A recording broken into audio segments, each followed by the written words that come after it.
There is a real belief among the campaign that this election, and I think if you look at either side, they both believe this, is going to be decided by a finite number of voters. And the Trump campaign believes that they have to reach out to those voters in non-traditional ways. And part of that might be doing an interview with Elon Musk. Elon Musk has a big social media following. These are people who aren't going to tune into traditional news, who aren't going to follow politics in a traditional sense, but they are going to tune into Elon Musk doing a Twitter Spaces with Donald Trump. It's the same reason you saw him sit down with streamer Aiden Ross. It's the same reason he's been doing a series of podcasts and MMA stuff. This is a group of people who are probably first-time voters, potential voters, and they believe that those people would swing in favor of Donald Trump. So that's who they're trying to reach with these various kinds of events. One more. No, Elon Musk is slated to interview Donald Trump tonight on X. I don't know if the president is going to tune in. Feel free to say if he is or not. But I think that misinformation on Twitter is not just a campaign issue. It's a America issue. What role does the White House or the president have in sort of stopping that, or stopping the spread of that, or sort of intervening in that? Some of that was about campaign misinformation, but it's a wider thing, right? Yeah, no, and you've heard us talk about this many times from here, about the responsibilities that social media platforms have when it comes to misinformation, disinformation. Don't have anything to read out from here about specific ways that we're working on it, but we believe that they have the responsibility. These are private companies, so we're also mindful of that too. But look, it is. I think it is incredibly important to call that out as you're doing. I just don't have any specifics on what we have been doing internally. All right, guys, so we got to talk about the mainstream liberal media and the European Union having a full-blown panic attack over Elon Musk sitting down with President Trump to do an uncensored interview where they cannot control what the president is saying and they cannot control the interviewer, Elon Musk. Now, they're going to have a conversation I think that presidential candidates really should consider having more in the future, which is with people who are not a part of the mainstream liberal media apparatus that goes out of their way to push propaganda on behalf of the Democrat Party, okay? Because they don't seem to be handling this news too well that Elon is going to sit down with Trump and do an interview on a platform that probably will receive more viewership and more attention than it would have on an outlet like it's CNN or MSNBC or ABC or NBC, any legacy media outlet, and they really aren't handling that too well. Donald Trump finding a new ally this election, billionaire Elon Musk. The two men are set to appear on the platform formerly known as Twitter, now X, later tonight for what Musk is promising will be a, quote, unscripted and no-limits conversation. Trump is now getting used to the fact that Musk endorsed him shortly after the assassination attempt, even though he's been critical of SpaceX and the Tesla CEO in the past. And I'm for electric cars. I have to be, because Elon endorsed me very strongly, Elon. So I have no choice. Musk's rise as a Trump backer comes as X has turned into a haven for the spread of misinformation. Since buying the site almost 2 years ago, Musk's site has struggled to control it on topics ranging from the election to the assassination attempt against Trump. Sometimes the bad information has been boosted by Musk himself, who posted a conspiracy regarding the attack on Paul Pelosi in October of 2022 before deleting it. Expect out of this conversation that we're going to see tonight on Twitter? Well, for one, I think it's going to be a very lighthearted conversation. Because Elon Musk has come out and endorsed Donald Trump, I expect this to be like a bromance type of an interview where they're supporting each other. I think that Elon Musk will let Donald Trump speak all of the falsehoods and misinformation that he wants. I mean, he's not a journalist. It's not his job necessarily. Does he want to be fact-checking all of the information? So I think it's just a platform for Donald Trump to come out and say whatever he wants. But the thing to remember, Cassie, is like the interview audience here is what Donald Trump needs. You see J.D. Vance going on Face the Nation, right? Sunday shows, traditional media, because he needs to get his name out there. Donald Trump's going the opposite route, right? He's talking to streamers and podcasters. He's going on X. He wants to rally up that sort of fringe online base. That's what Donald Trump is doing here tonight. Well, he's meanwhile threatening to sue establishment media like the New York Times, etc. Sarah Fisher for us this morning. Sarah, thank you. I appreciate your time. Yeah, so clearly the mainstream liberal media is not taking this too well, specifically CNN, in regards to Elon Musk helping Trump go around the legacy media to get his message out to the people. Okay, you know who also is upset as well too? Well, it is the European Union. Okay, they are warning Elon Musk about hate speech. And Elon Musk has responded in the most Elon Musk way possible. But first, let's actually read a little bit about what the European Union is concerned about. The European Union's digital enforcer wrote an open letter to tech mogul Elon Musk on Monday ahead of a planned interview with former United States President Donald Trump to remind him of the EU's rules on promoting hate speech. Trump announced last week that he is sitting down with Musk for a major interview, which will be live streamed on X.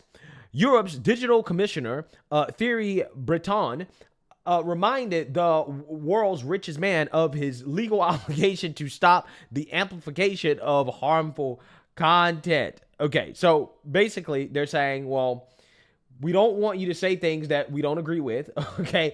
And if you allow Trump to say things we don't agree with, then we're going to be upset and we may take action against X, okay? And Elon Musk has responded again in the most Elon Musk way possible by saying, in response to this guy, to be honest, I really wanted to respond with this Tropic Thunder meme, but I would never do something so rude and irresponsible. Take a big step back and literally F your own face.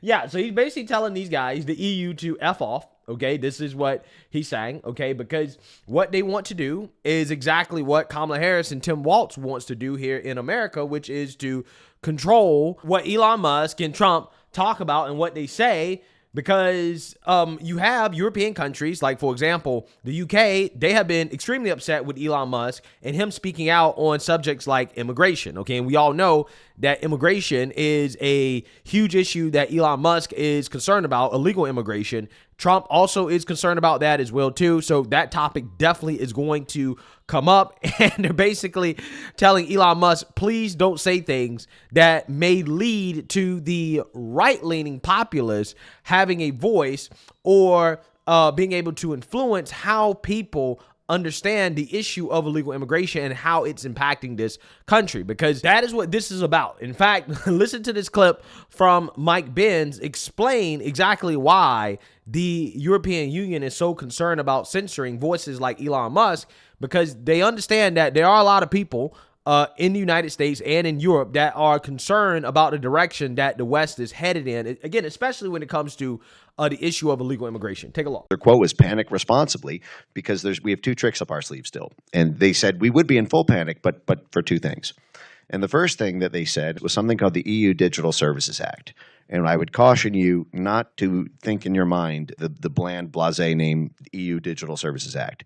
This is the NATO censorship law. Okay, this is what it is. It's the NATO censorship law. The EU is basically the commercial arm of NATO. NATO wants to stop the rise of populist parties in the U.S. and all across NATO, in the U.K., in France, in Italy, in Spain, in Greece, in everywhere that there's an election this year and there's a populist party on the ballot, whether that's from the right or the left. They went after Jeremy Corbyn for being left-wing anti-NATO. It's just that left-wing populists have not had as much electoral success and don't pose as much of a threat there. But this NATO censorship law is very nasty, because what it does is it goes beyond the simple hate speech laws that Europe have, and it imposes a new standard about disinformation. So it's creating a new industry for disinformation compliance. Now, the EU is a larger market than the United States. There's 550 million people in the EU. You cannot be a multinational tech platform without having access to the EU market. U.S. companies operating in Europe are going to have to cooperate with this disinformation law. Now, we know the people behind this are the same people who constructed the election censorship apparatus in 2020. So, for example, NewsGuard has partnered with the EU for doing the rules making on this. So they basically cited two things. They said, thankfully, this new NATO censorship law is going to force, no matter what Elon wants to do, he's going to have to play ball. He's going to have to play ball with this new law, and he's going to have to put in place the censorship measures that NATO rolls out around election disinformation. So no matter what, he's going to have to play ball with us. But we're still waiting for the final rules on that. The law has been passed. It will come into effect before 2024. It's hard to pierce, in advance of that. And then the second thing that they cited was the role of states, and that's both, on state election disinformation censorship through the state Secretary of State's offices, which are a major Soros project, I should add, and then also through these new state mandated laws around media literacy. Yeah, so I think that we can all agree that when it comes to this effort from the establishment powers to censor information, okay, in the name of trying to stop misinformation / disinformation, they're really trying to affect the outcome of elections, right? This is what they're actually trying to do, okay, because there is an agenda that the left wants, whether that be in Europe or in the United States of America, and they will do anything they can in order to push forward with their agenda, including silencing dissenting voices that are pushing back against the agenda. And in order for them to continue the agenda, they have to keep winning elections. They have to continue to install puppets like Kamala Harris and Joe Biden into power so that they can put laws in place, making it basically impossible for platforms like X to allow the truth, to allow open conversation, to allow freedom of speech.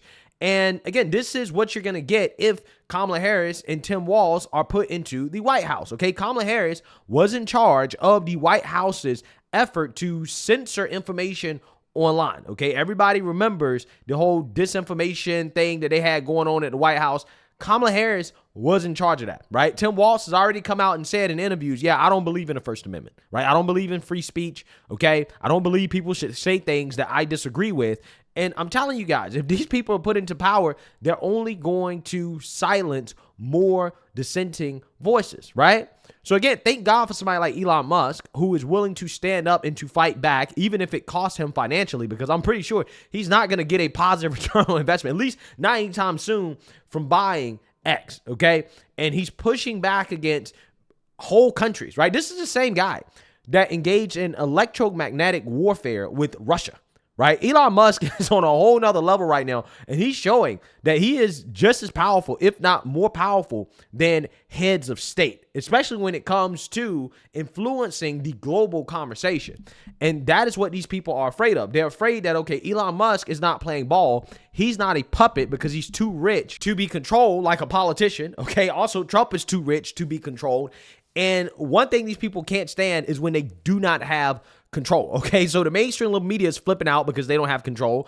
The EU is also flipping out because they don't have control, which tells you everything you need to know about what these people are concerned about. It is power and control, and Elon Musk is a threat to that.